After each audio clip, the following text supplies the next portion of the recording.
Lecture du deuxième livre de Samuel. En ces jours-là, dans sa fuite, Absalom se retrouva par hasard en face des serviteurs de David. Il montait un mulet, et le mulet s'engagea sous la ramure d'un grand térébinthe. La tête d'Absalom se prit dans les branches, et il resta entre ciel et terre, tandis que le mulet qui était sous lui continuait d'avancer. Quelqu'un l'aperçut et avertit Joab. « Je viens de voir Absalom suspendu dans un térébinthe. » Joab se saisit de 3 épieux, qu'il planta dans le cœur d'Absalom. David était assis à l'intérieur de la double porte de la ville.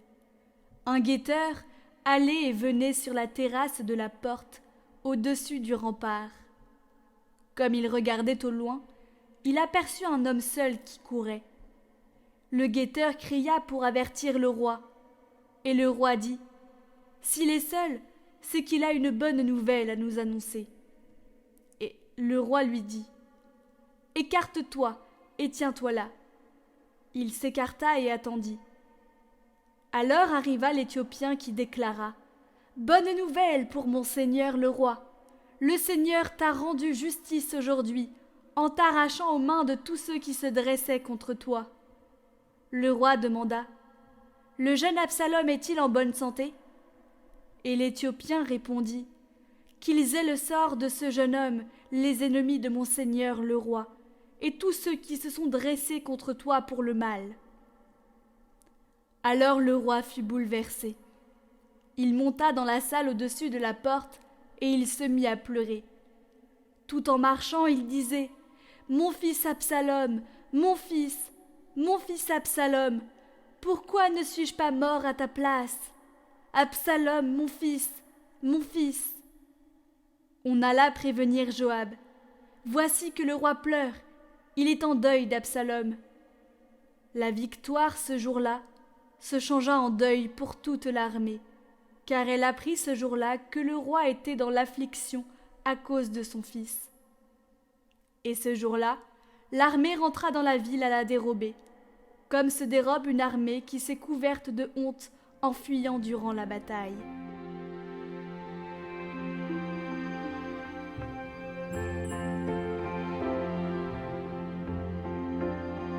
Évangile de Jésus-Christ selon saint Marc. En ce temps-là, Jésus regagna en barque l'autre rive, et une grande foule s'assembla autour de lui. Il était au bord de la mer. Arrive un des chefs de synagogue, nommé Jaïr. Voyant Jésus, il tombe à ses pieds et le supplie instamment. « Ma fille, encore si jeune, est à la dernière extrémité. Viens lui imposer les mains, pour qu'elle soit sauvée et qu'elle vive. » Jésus partit avec lui, et la foule qui le suivait était si nombreuse qu'elle l'écrasait. Or, une femme qui avait des pertes de sang depuis 12 ans, elle avait beaucoup souffert du traitement de nombreux médecins, et elle avait dépensé tous ses biens sans avoir la moindre amélioration. Au contraire, son état avait plutôt empiré.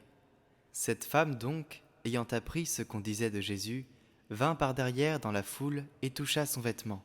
Elle se disait en effet : « Si je parviens à toucher seulement son vêtement, je serai sauvée. » À l'instant, l'hémorragie s'arrêta, elle ressentit dans son corps qu'elle était guérie de son mal. Aussitôt, Jésus se rendit compte qu'une force était sortie de lui. Il se retourna dans la foule et il demandait : « Qui a touché mes vêtements ?» Ses disciples lui répondirent : « Tu vois bien la foule qui t'écrase et tu demandes qui m'a touché ?» Mais lui regardait tout autour pour voir celle qui avait fait cela. Alors la femme, saisie de crainte et toute tremblante, sachant ce qui lui était arrivé, vint se jeter à ses pieds et lui dit toute la vérité. Jésus lui dit alors : « Ma fille, ta foi t'a sauvée. Va en paix et sois guérie de ton mal. » Comme il parlait encore, des gens arrivent de la maison de Jaïr, le chef de synagogue, pour lui dire à celui-ci : « Ta fille vient de mourir. À quoi bon déranger encore le maître ?» Jésus, surprenant ces mots, dit au chef de la synagogue : « Ne crains pas, crois seulement. » Il ne laissa personne l'accompagner, sauf Pierre, Jacques et Jean, le frère de Jacques. Ils arrivent à la maison du chef de synagogue. Jésus voit l'agitation et des gens qui pleurent et poussent de grands cris. Il entre et leur dit : « Pourquoi cette agitation et ces pleurs ? L'enfant n'est pas morte, elle dort. » Mais on se moquait de lui. Alors il met tout le monde dehors, prend avec lui le père et la mère de l'enfant et ceux qui étaient avec lui. Puis il pénètre là où reposait l'enfant. Il saisit la main de l'enfant et lui dit : « Talita koum », ce qui signifie : « Jeune fille, je te le dis, lève-toi ». Aussitôt, la jeune fille se leva et se mit à marcher. Elle avait en effet 12 ans. Ils furent frappés d'une grande stupeur. Et Jésus leur ordonna fermement de ne le faire savoir à personne. Puis il leur dit de la faire manger.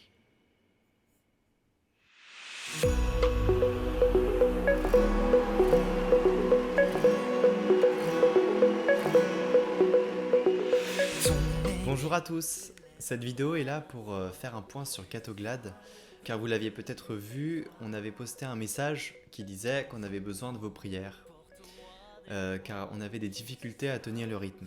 Beaucoup d'entre vous ont répondu et on vous remercie vraiment parce qu'on a besoin en fait de témoignages pour nous assurer que la mission que nous menons porte du fruit. Donc on tenait vraiment à vous remercier pour tous les encouragements, pour tous vos suggestions dans les commentaires, pour tous vos messages d'amour et pour tous ceux qui veulent s'engager avec nous. Donc nous sommes à Paris et si vous résidez pas à Paris, ça devient vraiment compliqué pour nous aider. Mais on tenait à vous rassurer, Catoglade ne va pas s'arrêter pour le moment. On se donne encore 2 ans pour agrandir l'équipe, ce qui nous permettrait de nous décharger. Alors beaucoup d'entre vous souhaitez aider Catoglade.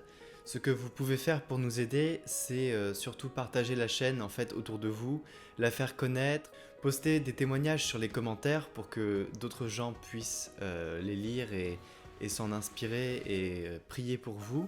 Et bien évidemment, prier aussi pour Catoglade parce qu'on en a besoin. Donc vous devez savoir certaines choses sur Catoglade.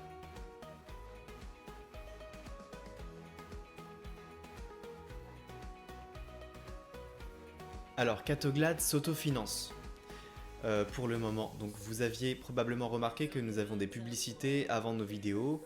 Et donc, une partie de ces publicités sont des droits d'auteur des chants qu'on met à la fin des vidéos. Et donc, on gagne absolument rien sur ces vidéos-là. Et donc, c'est-à-dire plus de la moitié des vidéos. En revanche, pour les autres vidéos, Catoglade monétise, ce qui nous permet de financer notre matériel, donc les micros, les caméras, les programmes d'édition vidéo, les outils informatiques, et de lancer aussi à côté d'autres projets qui serviront à l'évangélisation.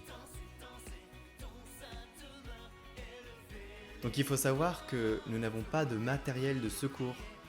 Donc si l'ordinateur qu'on a tombe en panne, on ne pourra plus poster de vidéos.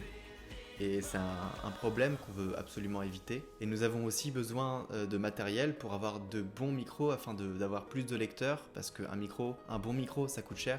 Et comme on a besoin de plus de lecteurs, donc 4 minimum, on a besoin d'acheter de nouveaux micros. Donc nous ne vous demandons pas de donner directement, car pour le moment nous n'en avons pas besoin. Mais si la situation devait changer, nous vous le ferions savoir.